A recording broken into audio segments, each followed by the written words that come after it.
कहानी के शुरू में हमें बताया जाता है कि न्यूजीलैंड में बहुत से लोग मर गए हैं हवा में मौजूद जहरीले बैक्टीरिया की वजह से। और इस वाकये के 2 साल बाद न्यूजीलैंड बिल्कुल वीरान हो गया है। यहाँ की गवर्नमेंट भी टूट गई है, बाकी दुनिया का राब्ता भी न्यूजीलैंड से बिल्कुल खत्म हो गया है और बचे हुए लोग अपने सर्वाइवल के लिए खुद कोशिशों में लगे हैं। भूख और बुरे हालात ने लोगों को जालिम बना दिया है। यहाँ कोई किसी के ऊपर एतबार नहीं करता। खाने के लिए ये लोग एक दूसरे को मार देते हैं। जीने के लिए ये एक खतरनाक जगह बन चुकी है। और इसी दुनिया में कैलन भी रहता है अपनी वाइफ के साथ, जो बेवजह किसी को मारने का कायल नहीं है। वो लड़ाई झगड़े से दूर रहता था, पर फिर भी उसे इन खतरनाक हालात में अपनी हिफाजत तो करनी ही थी, इसलिए गन उसके भी पास थी। जब वो किसी आदमी को अपने घर आता देखता है तो आसमान में गोली चलाकर उसे दूर रहने के लिए वार्न कर देता है, क्योंकि कैलन ने अपने रहने के लिए अपने गार्डन में कुछ सब्जियां उगाई थी बहुत मुश्किलों से। वो नहीं चाहता था कि कोई उसे लूट ले। अगले दिन 2 लोग भी लूट के मकसद से जब उसके घर के करीब आते हैं तो कैलन उनको भी गन दिखाकर वहाँ से भगा देता है, पर मारता नहीं है। ये एक रूटीन बन चुकी थी, कोई न कोई उनका घर या खाना लूटने के लिए आता रहता था, लेकिन कैलन ने आज तक किसी को नहीं मारा था। एक दिन उसकी वाइफ जब गार्डन में काम कर रही होती है तो उसकी टांग के ऊपर एक लोहे से कट लग जाता है, जिसके बारे में वो कैलन को कुछ नहीं बताती। रात होने पर वो दर्द से चिल्लाने लगती है। उसका जख्म बहुत बढ़ चुका था। थोड़ी सी ही देर में वो जख्म एक इन्फेक्शन की शक्ल ले चुका था। कैलन की वाइफ दर्द से बेहोश हो जाती है। सुबह होने पर कैलन अपनी वाइफ के जख्म के बारे में स्टडी करता है और उसे पता चलता है कि सालों पहले जिन बैक्टीरिया की वजह से यहाँ के लोग मरे थे, वो बैक्टीरिया अभी भी हवा के अंदर थे और इन बैक्टीरिया से इन्फेक्टेड होने का चांस उन लोगों को ज्यादा था जिनको कहीं कट लग जाता। जब ये बात कैलन अपनी वाइफ को बताता है तो वो बहुत ज्यादा दुखी हो जाती है। उसके इलाज के लिए उन्हें अब एक खास दवाई चाहिए थी जो उनके पास नहीं थी। ये लेने के लिए कैलन अब यहाँ से बाहर जाने का डिसाइड करता है और अपनी वाइफ को एक गन देकर जाता है जिसमें 5 गोलियां थी। वो उसे कहता है कि ये तुम अपनी हिफाजत के लिए अपने पास रखना, बिना वजह इसे ना चलाना, और अगर खतरा महसूस हो तो तुम इसे चलाकर किसी को भी मार सकती हो।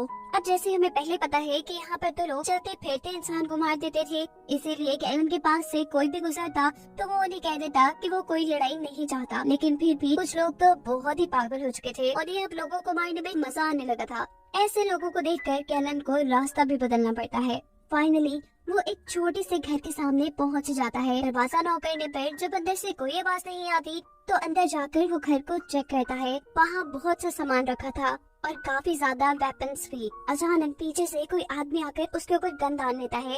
ये बूढ़ा आदमी उसे मारने ही वाला था, पर कैलन उसे समझाता है कि रुकिए, मैं आपको नुकसान नहीं पहुंचाने आया। मेरी वाइफ बहुत ज्यादा बीमार है और मुझे एक दवा की जरूरत है, मैं सिर्फ उसी की तलाश में यहाँ आया हूँ। उनकी इन्हीं बातों के दौरान यहाँ पर हमला हो जाता है। समर शाम का ये बूढ़ा आदमी कैलन को अपनी मदद करने के लिए कहता है। बाहर जो लोग हमला कर रहे थे, पहले उन्होंने घर के अंदर आग फेंकी थी और अब वो लगातार इस घर पर गोलियां चला रहे थे। समर बहुत ही बहादुरी से इन सभी लोगों का अकेले मुकाबला करते हुए कैलन से कहता है कि जल्दी से तुम आग बुझाओ। हमला करने वाले लोग कुछ ही देर में वहाँ से चले जाते हैं और समर्स अब कैलन से कहता है कि मैंने यहाँ पर अपने काफी दुश्मन बना लिए हैं, तुम एक हफ्ता मेरे साथ रुको, इन लोगों का मुकाबला करने में मेरी मदद करो और तुम जो दवाई चाहते हो वो मैं तुम्हें दे दूंगा, वो मेरे पास है। कैलन, जो कि ये बात जानता था कि दवाई उसे कहीं और जाकर आसानी से नहीं मिलेगी, उसे ना चाहते हुए भी समर की बात माननी पड़ती है। समर बताता है कि मैंने इस घर के इर्द गिर्द काफी ट्रैप्स लगाई हैं। कुछ लोग हमला करने के लिए आते हैं और उन ट्रैप्स से फंस जाते हैं। मैं उन्हें मार देता हूँ, लेकिन अभी भी इस जगह को बहुत ध्यान देने की जरूरत है। कैलन, जो कि पहले एक इंजीनियर था, वो समर के घर की बहुत सी चीजें ठीक करता है, बहुत से इलेक्ट्रिक ट्रैप लगाता है वहाँ। दूसरी तरफ हम कैलन की वाइफ को देखते हैं जो आहिस्ता आहिस्ता काफी कमजोर हो रही थी। इसी टाइम उसे महसूस होता है कि कोई उसके घर में घुसने की कोशिश कर रहा है। वो बड़ी ही होशियारी दिखाते हुए छुपकर इस आदमी के ऊपर लकड़ी से हमला करती है और वो बेहोश हो जाता है। वो इस आदमी को अपनी गन से मारना चाहती थी, लेकिन उसके अंदर इतनी हिम्मत नहीं थी। वो एक ट्रॉली में डालकर इस आदमी को अपने घर से दूर फेंकाती है। जबकि दूसरी तरफ हम देखते हैं कि समर और कैलन अभी भी अपने घर का डिफेंस सिस्टम अच्छा करने के लिए काम कर रहे थे और रात में समर उन्हें बताता है कि कोई उनके ऊपर हमला करने आएगा। कैलन को ये सुनकर गुस्सा आता है कि समर पहले उसे ये बात नहीं बता सकता था, उसने इस हमले के लिए ज्यादा तैयारी भी नहीं की थी। बातों ही बातों में उनकी बहुत लड़ाई हो जाती है। कैलन उसे मारने पर बुलाता है, लेकिन समर जानता था कि कैलन कभी ऐसा नहीं करेगा क्योंकि उसे लड़ाई पसंद नहीं थी। शायद इस रात उनके ऊपर कोई हमला भी नहीं करता और सुबह होने पर जब ये शिकार को जाते हैं तो यहाँ बहुत से लोग उनके साथ लड़ पड़ते हैं। कैलन बेचारा इन लोगों से बहुत मार खा चुका था। इससे पहले कि ये लोग कैलन को मार देते, समर इन दोनों ही आदमियों को गोली मारकर खत्म कर देता है और कैलन से कहता है, क्या तुम बेवकूफ हो? क्या तुम्हें गोली नहीं मार सकते थे इन्हें? हर जगह इतनी अच्छाई भी अच्छी नहीं होती। घर आने पर ड्रोन से इनके घर पर हमला हो चुका था। समर और कैलन दोनों ही इन ड्रोन्स को शूट करके तबाह कर देते हैं। इन ड्रोन्स के तबाह होने पर हमला करने वाले लोग दोबारा हमला नहीं करते और चुपचाप वहाँ से चले जाते हैं। सीन कट होकर अब हमें कैलन की वाइफ को दिखाया जाता है, जिसे अचानक फील हुआ था कि कोई उसके घर पर घुसकर छुप गया है। जब वो चेक करती है तो वहाँ एक छोटी बच्ची थी, उसकी फ्रेंड की बेटी, जिसकी फैमिली अब मर चुकी थी और मरने से पहले इस बच्ची की मॉम ने उसे कैलन की वाइफ के घर का बताया था, इसीलिए वो यहाँ आ गई थी। कैलन की वाइफ उसे घर पर रख लेती है, उसे खाना देती है और प्यार भी, क्योंकि कैलन की वाइफ कभी माँ नहीं बन सकती थी, इसलिए उसने इस बच्चे को हमेशा अपने पास रखने का फैसला कर लिया था। सीन कट होकर हमें एक डॉन लेडी को दिखाया जाता है। इसने बहुत से बुरे लोगों को अपने साथ मिलाया हुआ था। ये ग्रुप मासूम लोगों को लूटता और उनकी चीजों पे अय्याशी करता था। यहाँ कैलन जो अभी तक समर के घर पे है, उसे समर के बेसमेंट से कुछ आवाजें आती हैं। वो बिना कुछ सोचे समझे गोली चलाने लगता है तो समर उसे आकर रोक देता है, क्योंकि वो जानता था कि उसकी बेसमेंट में एक बच्चा है जो लोगों से बहुत ज्यादा डरता था, इसीलिए वो काफी दिनों से बेसमेंट में ही छुपा हुआ था। इसी समय एक गुंडे से बचाकर लेकर आया था और इसी वजह से वो गुंडे समर के दुश्मन बन गए थे। समर के एक दुश्मन थोड़ी ना थे, उसके तो कई दुश्मन थे।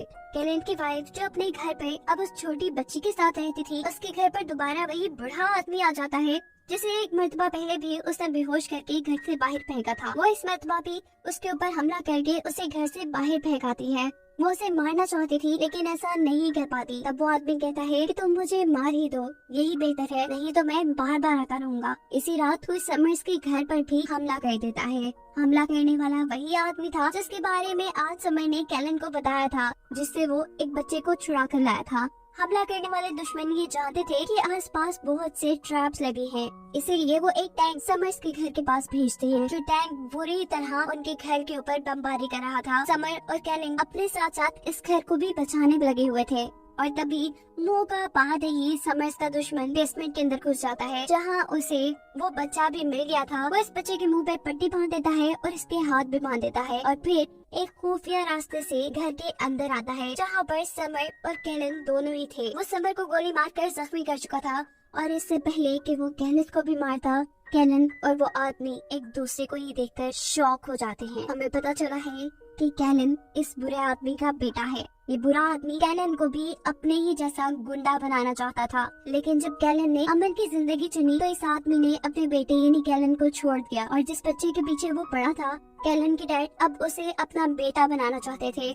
न सिर्फ ये बल्कि वो तो उसे बिल्कुल अपने जैसा गुंडा भी बनाना चाहते थे। ये बुरा आदमी यानी कैलन के डैड अपने साथियों को यहाँ से लेकर चले जाते हैं और अब सुबह हो जाती है। कैलन को समर्स के घर आए पूरा हफ्ता गुजर चुका था। वादे के मुताबिक अब कैलन को दवाई भी मिल जानी चाहिए थी। समर अपना वादा नहीं तोड़ता, उसे दवाई भी दे देता है और उससे कहता है कि तुम इस बच्चे को अपने साथ अपने घर ले जाओ, वो यहाँ पे बिल्कुल सेफ नहीं है। कैलन समर्स को छोड़कर नहीं जाना चाहता था। वो जानता था कि समर को उसकी जरूरत है, वो जख्मी है, लेकिन समर कहता है मेरी छोड़ो, तुम जाओ और जाकर अपनी वाइफ को बचाओ, ये एक छोटी सी चोट है। कैलन जैसे ही घर पहुँचता है तो छोटी बच्ची जो उसकी वाइफ के साथ रह रही थी वो इनके ऊपर गोली चला देती है, लेकिन शुक्र है कि उसका निशाना पक्का नहीं था। कैलन बहुत मुश्किल से उसे शांत करता है और फौरन अपनी बहुत ज्यादा बीमार वाइफ के पास जाकर उसे इंजेक्शन लगा देता है।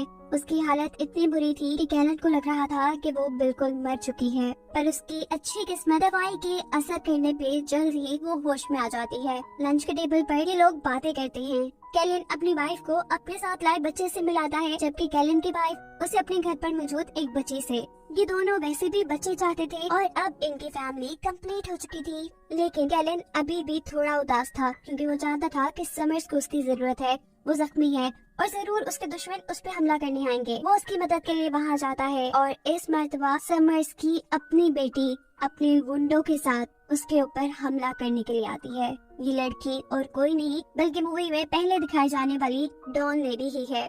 अब सवाल ये था कि ये लड़की अपने डैड को ही क्यों मारना चाहती थी, क्योंकि उसके डैड ने उसे और उसकी मॉम को एक टाइम पर अकेला छोड़ दिया था जब उन्हें समर्स की सबसे ज्यादा जरूरत थी। वो इसी चीज का बदला लेने के लिए आज यहाँ पर मौजूद थी, लेकिन यहाँ अब समर्स की मदद के लिए कैलन भी आ चुका था। यहाँ एक छोटी सी जंग चल जाती है। कैलन और समर बहुत अच्छे से इनका सामना करते हैं। इसी दौरान हमें पता चलता है कि वो बुरा आदमी जो कि कैलन के फादर भी हैं, वो भी इस लड़की के साथ मिलकर समर्स पे हमला करने के लिए आ चुके थे। और इस मर्तबा अपने आप को बचाने के लिए कैलन अपने डैड को मारने में बिल्कुल नहीं हिचकिचाता। वो अपने डैड को मार देता है, जबकि दूसरी तरफ समर अपनी बेटी को एक इलेक्ट्रिक शॉक गन से बेहोश कर देती है। इस लड़ाई में बहुत से लोग मारे गए थे। समझ लें कि ये जंग ड्रॉ ही हुई थी, जिसमें अब उस ड्रोन लेडी के साथ ही उसे अपनी कार में बिठाकर यहाँ से ले जा रहे थे। समर्स अपने घर में अब महफूज था। उसका एक दुश्मन मर चुका था और एक हार कर जा चुका था, जबकि यहाँ कैलन भी अपने घर वापस आ चुका था। वो अपनी फैमिली के साथ अच्छी जिंदगी गुजारना चाहता था, इसलिए वो अपने घर के चारों तरफ वो ट्रैप लगा देता है ताकि कोई उनके घर तक न आ सके। जिसके बाद कैलन की फैमिली को खुश दिखाते हुए ये कहानी यहाँ खत्म हो जाती है।